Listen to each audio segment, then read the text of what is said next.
खुद से जीतने वालों को मेरा सलाम। इस वीडियो में हम ऐसी रिसर्च बेस्ड और साइंटिफिक विजुअलाइजेशन टेक्निक देखेंगे जो लॉन्ग टर्म गोल के लिए कमिटमेंट और कंसिस्टेंसी पैदा करेगी। वीडियो में टेक्निक को डिटेल में बताया गया है, आखिर तक देखिए। पहले देखते हैं विजुअलाइजेशन शुरू कैसे होता है। विजुअलाइजेशन की खोज किसने की ये कहना कठिन है, फिर भी एरिस्टोटल जल्दी सीखने और परफॉर्मेंस सुधारने के लिए विजुअलाइजेशन का प्रयोग करवाते थे। एरिस्टोटल की किताब डे एनिमा में वे विजुअलाइजेशन के बारे में लिखते हैं। फिर 1920 में पहले फाइटर पायलट्स को विजुअलाइजेशन सिखाया जाने लगा। बाद में ओलंपिक एथलीट्स भी इसका प्रयोग करने लगे। विजुअलाइजेशन काफी सीक्रेट टेक्निक थी। फिर किताब द सीक्रेट ने विजुअलाइजेशन को लोगों में प्रचलित कर दिया, लेकिन इस प्रचलन में एक कमी रह गई। किताब में विजुअलाइजेशन को ऐसे पेश किया गया कि आप जो भी चाहते हो उस बारे में सोचो, उसके चित्र देखो, बार बार देखो और वो चित्र सच हो जाएंगे। लेकिन कई साइकोलॉजिस्ट और रिसर्चर्स ने पाया कि लॉन्ग टर्म गोल्स के लिए ये टेक्निक कारगर नहीं है, क्योंकि लोग केवल कुछ देर के लिए ही अच्छा महसूस करते हैं, थोड़ी बहुत एक्शन लेते हैं और वापस कंफर्ट जोन में चले जाते हैं। लॉन्ग टर्म गोल पाने के लिए कौन सा विजुअलाइजेशन सबसे कारगर है? इस सवाल को लेकर गैब्रियल ऑटिंगर ने 2007 में रिसर्च शुरू की और अगले 7 सालों में 2400 लोगों पर स्टडी की। उन्होंने पाया कि हमारा सबकॉन्शियस माइंड छोटे टाइम फ्रेम में काम करता है और ये लॉन्ग टर्म गोल और अचीवमेंट के बारे में समझने की बजाय अभी तत्काल अच्छा महसूस करना चाहता है। इसलिए जब हम केवल गोल पूरा होने का सुनहरा दृश्य देखते हैं तो सबकॉन्शियस एनर्जाइज होता है। इसको लगता है कि सब ठीक है, सफलता पाना आसान है। इसलिए गोल के विजुअलाइजेशन के बाद एकदम से मोटिवेशन प्रकट होता है। लेकिन ये मोटिवेशन कम समय टिकता है, क्योंकि जब मुश्किल आती है, हम बुरी आदतों से परेशान होते हैं तो मोटिवेशन खत्म हो जाता है। हम लोग एक साइकिल में फंस जाते हैं। एक पल के लिए अच्छा महसूस करते हैं, फिर थोड़ी देर बाद बुरा महसूस करते हैं। अच्छी बात यह है कि इस साइकिल से आजाद हुआ जा सकता है। कैसे? खास तरीके से विजुअलाइज करके, जो हम इस वीडियो में देखेंगे। आप ये स्टेप्स अभी के अभी करके भी देख सकते हो, और समय की जरूरत पड़े तो वीडियो बीच में पॉज कीजिए। इस विजुअलाइजेशन के 4 स्टेप है। पहला स्टेप है विश। सबसे पहले एक इच्छा, एक लक्ष्य के बारे में सोचिए जो इस समय आपके लिए बहुत मायने रखती है। हो सकता है कि आप एग्जाम क्लियर करना चाहते हैं या वजन कम करना चाहते हैं। अब इस इच्छा को पूरा होते हुए देखिए। एग्जाम्पल के लिए आपको आईएएस बनना है, तो खुद को आईएएस की गाड़ी में बैठता हुआ देखिए। देखिए आप कैसे लोगों से मिल रहे हैं, कैसे आप ऑफिस में काम कर रहे हैं। 1 या 2 दृश्यों में देखिए कि लक्ष्य पूरा हो चुका है। लक्ष्य पूरा होते हुए देखना बहुत जरूरी स्टेप है। जैसे आप वजन कम करना चाहते हो तो अपने फिट शरीर को कांच में देखिए, खुद को दौड़ता कूदता एनर्जी से भरा देखिए। इस स्टेप में 2 से 3 मिनट खर्च कीजिए। अब इस दृश्य को सबकॉन्शियस तक पहुंचाते हैं। दूसरा स्टेप है आउटकम, यानी लक्ष्य को भावनाओं से जोड़िए और दृश्य की सफलता को अभी महसूस कीजिए।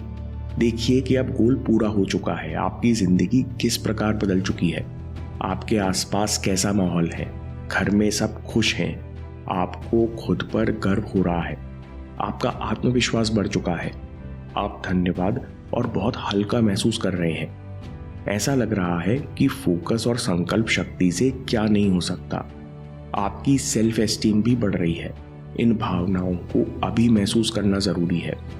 2 से 3 मिनट इन भावनाओं को महसूस कीजिए। ऑटिंगर कहती हैं ऐसा करने से सबकॉन्शियस लक्ष्य का पीछा करने के लिए अग्रसर हो जाएगा। आपको लगेगा मुझे अभी एक्शन लेना है, क्योंकि सबकॉन्शियस एनर्जाइज हो चुका है। हम इस मेंटल स्टेट का संपूर्ण उपयोग करेंगे। Step number 3, obstacles.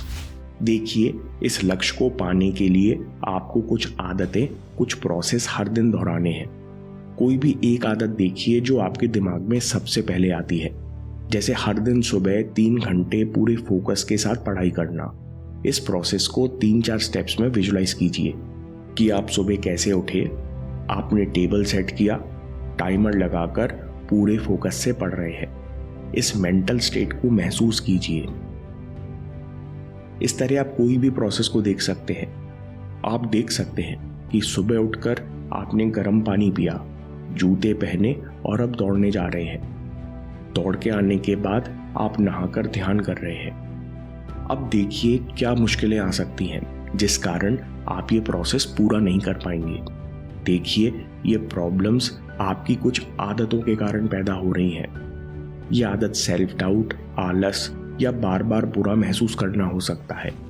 ये सोशल मीडिया से एडिक्शन, ओवरथिंकिंग या चिंता करना हो सकती है। जो भी आदत सबसे पहले दिमाग में आए उसे चुन लीजिए और देखिए ये आदत आपको किस तरह परेशान कर रही है। आदत को प्रकट होता हुआ देखिए कि दिन के इस समय मुझे आलस आता है और मैं मोबाइल लेकर बिस्तर पर लेट जाता हूँ और फिर 2 घंटे निकल जाते हैं, फिर मुझे ग्लानि होती है। इस आदत के सारे स्टेप्स को दिमाग में प्ले होता हुआ देखिए। अब हम कॉन्शियस माइंड का प्रयोग करेंगे। Step 4 planning. आंखें खोलिए और डायरी में इफ देन स्टेटमेंट बनाइए। अगर मुझे ये रुकावट आएगी तो मैं ये करूँगा। अगर सुबह मेरा उठने का मन नहीं करेगा तो मैं तत्काल 5 मिनट का टाइमर लगाऊंगा, मुंह धोऊंगा और 10 पुशअप्स करूंगा। तत्काल आलस को छोटी जीत में बदलूंगा। अगर मुझे चिंता होना शुरू होगी तो मैं तत्काल छोटे से ग्रैटिट्यूड जर्नल में ईश्वर को, असीमित ब्रह्मांड को धन्यवाद करते हुए 4 लाइनें लिखूंगा। फोन चलाने का मन करेगा तो अलमारी में बंद करके 1 घंटे के लिए चाबी दोस्त को या माँ को दे दूंगा। प्रोसेस को छोटा और मजेदार बनाइए। इससे आप कॉन्शियस माइंड को मजेदार सॉल्यूशंस निकालने के लिए ट्रेन कर रहे हो। रिसर्च पेपर में कहते हैं कि इस तरह से प्रॉब्लम के आने से पहले ही आपके पास प्लान तैयार है। Professional athletes, navy seal, surgeon भी आखिरी स्टेप यानी प्लानिंग का इस्तेमाल करते हैं। यानी जब हाई प्रेशर सिचुएशन आए और अगर कोई गलती हो जाए तो ये गलती और चोट से बाहर आने के लिए उनके पास प्लान पहले ही तैयार होता है। ऑटिंगर कहती हैं कि इस प्लान के साथ जीत की भावना, खुशी और हल्केपन की भावना महसूस करो। इससे सबकॉन्शियस को संदेश जाता है कि हम किसी भी प्रॉब्लम को पार करने के लिए, प्रोसेस पूरे करने के लिए और लक्ष्य पाने के लिए पूरी तरह कमिटेड हैं। और यही है असली कमिटमेंट, जो गोल्स, प्रोसेस और प्लान्स तीनों के बारे में सोचने से और विजुलाइज करने से पैदा होता है। आप यहाँ 2 सवाल पूछ सकते हो। पहला सवाल आप पूछ सकते हो कि हम रुकावटों के बारे में क्यों देख रहे हैं। 3 पॉइंट्स हैं। ये रुकावटें आंतरिक हैं, हमारे पुराने सबकॉन्शियस प्रोग्राम हैं, तो ये बुरी आदतों के रूप में बार बार प्रकट होते हैं, यानी ये प्रकट होने ही वाले हैं। हमें इनके लिए तैयार रहना है। दूसरा पॉइंट, हम रुकावटों के साथ साथ प्लान और सॉल्यूशंस देख रहे हैं, रुकावटों को सॉल्व होता हुआ विजुलाइज कर रहे हैं। तीसरा पॉइंट, हम सॉल्यूशन के साथ जीत की फीलिंग जोड़ रहे हैं। ऑटिंगर कहती हैं कि जब गोल को विजुलाइज करते हैं और बीच में आने वाली रुकावटों के लिए योजना बना लेते हैं, तब कॉन्शियस और सबकॉन्शियस माइंड दोनों एनर्जाइज होते हैं और सही मायनों में रियलिस्टिक कमिटमेंट पैदा होता है। दूसरा सवाल, आप कहोगे कि मैं तो सिंपल गोल पूरा करना चाहता हूँ, मुझे इतना सोचने की क्या ज़रूरत है। दोस्तों इस बात को समझिए, बड़ी सफलता यानी बड़ी जिम्मेदारी। जो नौजवान अपने इमोशन, फोकस और संकल्प शक्ति का प्रयोग करना जानता है, जिसके अंदर इमोशनल मैच्योरिटी है, वही बड़ी सफलता का हकदार है। क्योंकि बड़ी सफलता यानी बड़ी जिम्मेदारी यानी असंभव लक्ष्यों को पूरा करना, और असंभव लक्ष्य पाने के लिए आप इमोशंस, कल्पना शक्ति, फोकस और इच्छा शक्ति का ही प्रयोग करने वाले हैं। इस विजुलाइजेशन को आप हफ्तों में 2 से 3 बार कर सकते हैं। आपको कंसिस्टेंसी में दिक्कत आती है, बार बार मुश्किलों के कारण रुक जाते हैं, तो हफ्ते में 4 बार भी कर सकते हैं। इसके कोई नुकसान नहीं है। विजुलाइजेशन शुरू करने से पहले अपने साथ डायरी लेकर बैठिए और 10 से 20 मिनट तक विजुलाइज कीजिए। खुद को जो भी प्रोसेस फॉलो करते हुए देखें और जो भी प्लान्स बनाएं, दोनों को नोट करिए। प्लान्स को इफ देन एल्स की इक्वेशन में लिखिए। आज ये तरीका टॉप प्रोफेशनल कोचेस और साइकोलॉजिस्ट अपने क्लाइंट्स को सिखाते हैं। समरी में वूप विजुलाइजेशन के 4 स्टेप्स देख लेते हैं। पहला स्टेप, विश। एक लक्ष्य के बारे में सोचिए, इसे 1 या 2 दृश्य में पूरा होते हुए देखिए। दूसरा स्टेप, आउटकम। लक्ष्य को भावनाओं से जोड़िए। गोल पूरा होने पर आपको किस तरह की फीलिंग हो रही है, आपकी जिंदगी कैसे बदल चुकी है। पहले 2 स्टेप से आपका सबकॉन्शियस माइंड एनर्जाइज हो जाता है, आप बेहतर महसूस करते हैं। इस मेंटल स्टेट का प्रयोग कीजिए। और तीसरे स्टेप्स यानी ऑब्स्टेकल्स में देखिए कि लक्ष्य पाने के लिए आपको कुछ आदतें और प्रोसेस हर दिन दोहराने हैं। खुद उन प्रोसेस को करता हुआ देखिए। अब उन आदतों को देखिए जिनके कारण आप ये प्रोसेस पूरा नहीं कर पाएंगे। सेल्फ डाउट, मूड खराब रहना, आलस या सोशल मीडिया का एडिक्शन, ये कुछ भी हो सकता है। जो भी आदत आपके दिमाग में सबसे पहले आए उसे देखिए कि यह आदत किस तरह परेशान कर रही है। चौथे स्टेप में कॉन्शियस माइंड का प्रयोग कीजिए। प्लानिंग, आंखें खोलिए और डायरी में इफ देन स्टेटमेंट बनाइए। अगर ये रुकावट आएगी तो मैं ये करूँगा। प्रोसेस को छोटा और मज़ेदार बनाइए।